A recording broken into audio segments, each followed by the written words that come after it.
শরীর অসুস্থ, সম্পত্তি ভাগ বাটোয়ারা করে 20% জমি মেয়ের জন্য রাখলাম। ছেলেরা এতে নারাজ, বলল, ওর জন্য জমি রাখার কি দরকার, ও তো মেয়ে।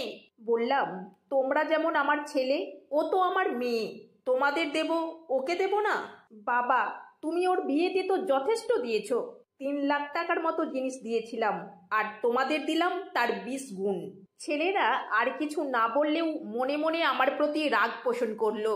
আমি ভ্রুক্ষেপও করলাম না। মেয়েকে বললাম, যতদিন বেঁচে আছো এই জমি তোমার, এখানে বাড়ি করে দেব, চাইলে ভাড়া দিতে পারো, তোমার ইচ্ছে।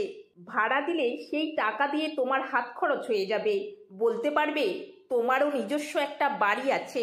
সব মেয়েদের শখ থাকে নিজস্ব একটা বাড়ি হবে, তোমার মায়েরও ছিল। মেয়ে আবেগপ্লুত হয়ে আমায় জড়িয়ে ধরে কাঁদলো। মেয়ের মাথায় হাত বুলিয়ে দিয়ে বললাম, যদি কখনো এমন পরিস্থিতি আসে, কেউ পাশে না থাকে, তখন যেন মাথার ওপর অন্তত একটা আশ্রয় থাকে, সে ব্যবস্থা করে গেলাম। প্রতিটি বাবা যদি এমন করে ভাবতো।